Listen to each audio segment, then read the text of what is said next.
Una talaga guys, hindi ako naniniwala sa depression.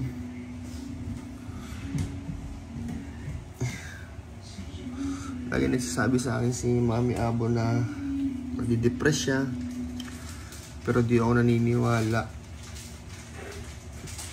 Pero nung sa harapan ko nangyari to, Sabado ng gabi, November 7, yung asawa ng kapatid ko, biglaan na lang siyang nagsayaw sa harapan namin. Para bang init na init yung katawan niya, tapos umiiyak siya, nilalabas niya yung dila niya, kung ano-ano yung mga sinasabi niyang salita. Kaya nataranta talaga kami. Mga oras na to, hindi ko alam yung gagawin ko. Kung ano ba, sinasaniban ba siya, dadalhin ba namin siya sa albularyo, sa ospital.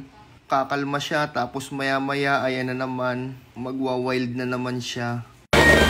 Uy, ano ba nararamdaman mo? Sabihin mo nga. Sige mo, dumila ka ng pag-uho. Ano, okay ka na? Okay ka na. Tibrayin mo nga yung ano nga ilo. Tubig, Leng. Pwede naman tubig sa nilo. Aray ko. Pero sa naman.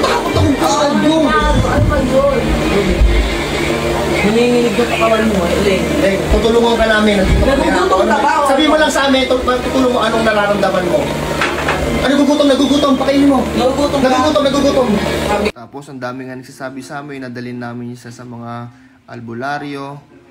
Pero hindi talaga namin alam yung gagawin namin. Kaya yung kapitbahay namin dito sa may condo, nakita ko na sabi niya baka daw makatulong siya. Dahil natatakot na nga rin kami sa mga sinasabi ni Leng. Dahil sinasabi niya may nakikita daw siyang ibang tao na masamang espiritu, mga ganun-ganun. Talagang kinikilabutan talaga kami. Kaya napilitan na rin kami tumawag ng espiritista ba tawag dito.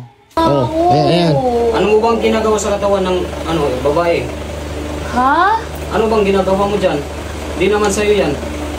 Tulungan niyo ako. Dito nga guys, kung ano na yung mga sinasabi niya, humihingi siya ng tulong, hindi daw siya si Leng, ibang pangalan yung sinasabi niya. Kaya talagang kinakabahan na kami dito ng todo, hindi na namin alam yung gagawin namin. Kaya sana sa mga nakakaalam kung ano yung pwede namin gawin, pwede niyong i-comment dito sa comment section.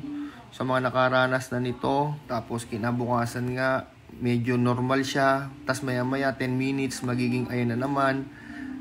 Tas nung nakaraan, 1 oras, naging okay siya, tas ayan na naman. Kaya eto nga, kinabukasan, nagdesisyon na kami na dalhin siya sa ospital.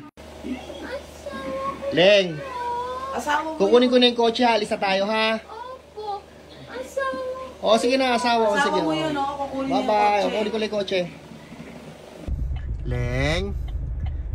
Leng, ikaw yan no. Hello, sabi mo hello. Hello. Ikaw din yan? Ako din. O, tingnan mo, Sino yon? Sino to? Ito, sino to? Ayun. Asawa. Asawa. Baby. Sa lahat po na nakakakilala dyan kay Joanne or kilala bilang Leng, hinihingi ko po ang inyong panalangin sa unti-unti po niyang paggaling.